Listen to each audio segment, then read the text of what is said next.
तो पहले एपिसोड की शुरुआत होती है न्यूयॉर्क सिटी को दिखाते हुए, जहां पर हर मार्वल मूवी सीरीज के कैरेक्टर्स आते हैं। ऑब्वियसली सीन वहीं से शुरू होता है जहां पर लोकी को पकड़ लिया गया था और अब उसको लेके जा रहे होते हैं। लेकिन वहां पर हम देखते हैं कि एक अलग टाइमलाइन प्रेजेंट की जा रही है, जहां पर टोनी स्टार्क के हाथ से टेसरैक्ट गिर जाता है और लोकी उसकी मदद से टेलीपोर्ट करता है। अब मार्वल स्टूडियोज का लोगो और लोगों की आवाज एक ही नाम, लोकी लोकी लोकी। लेकिन लोकी अब जा चुका है। अब आगे हम देखते हैं गोबी डेजर्ट मंगोलिया का सीन, और यहाँ पर लोकी टेलीपोर्ट होकर पहुंच जाता है। और आपको बता दूं कि अभी यहाँ पर ईयर 2012 चल रहा है। जैसे कि लोकी मंगोलियन डेजर्ट में था, तो वहाँ के लोग उसे पूछते हैं कि तुम कौन हो और उसके बारे में जानने की कोशिश करते हैं। यहाँ पर लोकी के पास से कुछ एडवांस्ड यूनिफॉर्म पहने ऑफिसर्स आते हैं, जो कि टीवीए के ऑफिसर्स होते हैं, यानी कि टाइम वेरिएंस अथॉरिटी। वो लोकी को बताते हैं कि उसने सेक्रेट टाइमलाइन के रूल को तोड़ा है और वो उसका जिम्मेदार है और सजा पाता है। वो लोग लोकी को अरेस्ट करने के लिए आए थे। यहाँ पर लोकी उनको कहता है कि तुम लोगों ने गलत आदमी से पंगा ले लिया है और अगर वो चाहे तो क्या कुछ नहीं कर सकता एंड ऑल। लेकिन होता ये है कि टीवीए की ऑफिसर उसे बहुत तेज मुक्का मारती है, जो कि हमें 1/16 ऑफ स्पीड से दिखाया जाता है। तो बेसिकली टीवीए टाइम को धीरे या फिर स्टॉप कर सकती है। अब लोकी को पकड़कर लेके जाते हैं और एक ऑफिसर कहता है कि टाइम को ठीक करो, यानी कि वो टाइमिंग को ठीक भी कर सकते हैं। अगले सीन में हमें लोकी टीवीए के हेडक्वार्टर्स में दिखाया जाता है। अब यहाँ पर लोकी भागने की कोशिश करता है, लेकिन वो लेडी ऑफिसर उसे बार बार टाइम को रीसेट करके वापस लेके आती है और यहाँ से लोकी अब भाग नहीं सकता। इस लेडी ऑफिसर का नाम हंटर B-15 होता है। ये नाम उसे ऑफिशियली टीवीए ने ही दिया होता है। यहाँ पर टेसरेक्ट को लोकी से छीन लिया जाता है। अब एक लिफ्ट में उसे लेकर जाते हैं और एक कंप्यूटर रोबोट लोकी के कपड़े चेंज कर देता है। उसके बाद उसे एक रूम में लाया जाता है। वहां पर लोकी ने आज तक के जितने भी वर्ड्स कहे हैं, उन सब के लिए एक वेरीफाइड डॉक्यूमेंट में उसे साइन करने को कहा जाता है।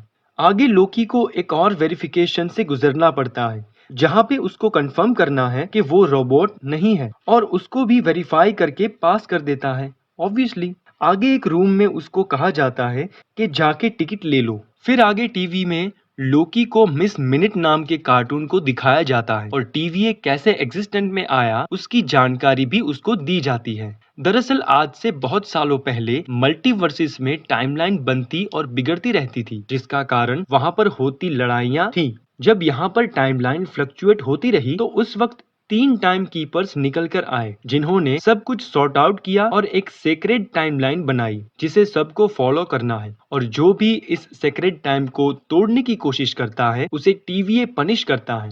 और टीवीए का काम होता है कि उस नेचुरल टाइमलाइन को मेंटेन रखे, उसमें कुछ भी चेंजेस ना आए। अगर आते हैं तो टीवीए को उसको ठीक करना पड़ेगा। तो ये है टीवीए की शॉर्ट कहानी। और हमें फ्रांस का सीन दिखाया जाता है 1592, और यहाँ पे एक मर्डर हो जाता है जिसे टीवीए के ऑफिसर सॉल्व करने की कोशिश करते हैं। वहाँ पर उनको एक बच्ची मिलती है जिसके नीले रंग के दांत हैं और उसने कुछ च्युइंगम चबाई है, जिसको वो दिखाती है। और ऑफिसर दूसरे ऑफिसर को कहता है कि जाओ पता करो कि ये गम कौन सी टाइमलाइन से आई है। उसी के साथ साथ ऑफिसर बच्ची से मर्डर के बारे में पूछता है, तो वो वहां पर लगे डेविल के तरफ इशारा करती है। उसके बाद एक ऑफिसर लोकी की फाइल लेता है और कहता है कि यहाँ पे कुछ गड़बड़ जरूर है। और फिर हम लोग देखते हैं कि लोकी पे ट्रायल चलना शुरू हो चुका है, जिसने समय का उल्लंघन किया है। फिर आगे लोकी के ऊपर चार्ज लगता है, लेकिन लोकी कहता है कि वो गिल्टी नहीं है, गलती टोनी स्टार्क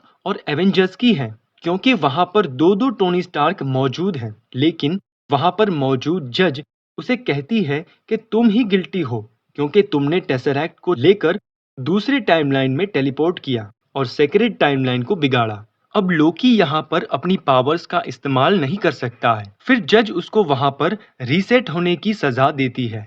तभी वो ऑफिसर आ जाता है जो 1592 में था, और वो जज को बताता है कि उसे एक बार लोकी से बात करनी है। तो जज कहती है कि अगर कोई भी गड़बड़ हुई तो उसकी जिम्मेदारी उस ऑफिसर के ऊपर आ जाएगी। वो जिम्मेदारी लेने को तैयार हो जाता है। फिर वो लोकी को अपने साथ उसके ऑफिस लेके जाता है। और टीवीए में एक नाइटमेयर का भी अलग से डिपार्टमेंट होता है। यहाँ पर टाइम नॉर्मल तरीके से काम नहीं करता है, कभी स्लो तो कभी फास्ट। इसीलिए उस ऑफिसर को भी नहीं पता कि वो वहां पर कब से काम कर रहा है। और जो भी टाइमलाइन को तोड़ता है उसे वेरिएंट कहा जाता है। अब यहाँ पे लोकी भी एक वेरिएंट है और यहाँ पे ऑफिसर का ये काम है कि वो ऐसे ही वेरिएंट को पकड़े। आगे ऑफिसर लोकी को कुछ सवाल पूछता है। यहाँ पे लोकी से पूछा जाता है कि अगर तुम्हें आजाद किया जाए तो तुम क्या करोगे। तो लोकी कहता है कि वो पहले अर्थ को कॉन्कर करेगा और फिर एसगार्ड का किंग बनेगा।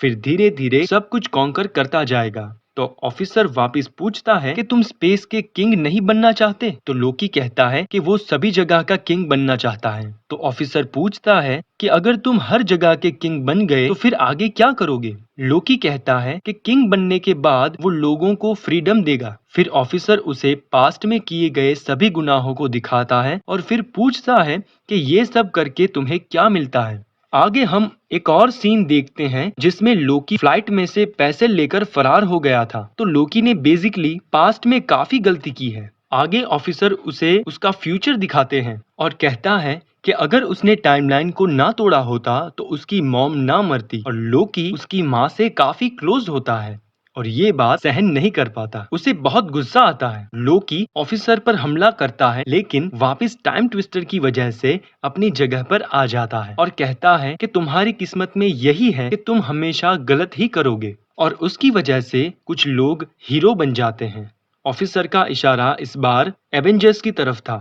यहाँ पर अब लोकी के बर्ताव में बदलाव देख सकते हैं और वो समझ पाता है कि उसके एक्शन की वजह से कितने सारे कॉन्सिक्वेंसेस होते हैं। वहां पर अब हंटर B-15 आती है और कहती है कि उसको उनके साथ चलना होगा, कुछ प्रॉब्लम हो गई है। उस ऑफिसर को कहती है कि उसे लोकी को रीसेट कर देना चाहिए था और उसने ऐसा नहीं किया और दोनों के बीच बहस शुरू हो जाती है। हंटर कहती है कि उन्होंने एक और यूनिट को खो दिया है। वो देखता है कि बहस के बीच लोकी वहां से गायब हो चुका है और टाइम ट्विस्टर लेके भाग चुका है। बाद में वो लोग लोकी को सर्च करना शुरू कर देते हैं। लोकी पहुंचता है उसी डेस्क वाले आदमी के पास जिसके पास टेसरेक्ट होता है। लोकी अब उससे टेसरेक्ट मांगता है। लोकी जैसे ही वहां से टेसरेक्ट लेता है तो वो वहां पर देखता है कि बहुत सारे इन्फिनिटी स्टोन्स पड़े हुए हैं। लोकी उसके बाद पकड़ा जाता है लेकिन फिर से वो टाइम ट्विस्टर का इस्तेमाल करके वहां से भाग जाता है और पहुंचता है वापस वही इंटरोगेशन रूम में। वो अब आगे अपनी मदर की डेथ देखता है और बहुत ही इमोशनल हो जाता है। फिर वो थोर रैग्नारोक के सीन्स देखता है और भी इमोशनल हो जाता है और देखता है कि वो और थोर कैसे एक दूसरे के क्लोज आने शुरू हो गए हैं। और फिर वो आगे देखता है थैनोस को, जब थैनोस लोकी को मार डालता है।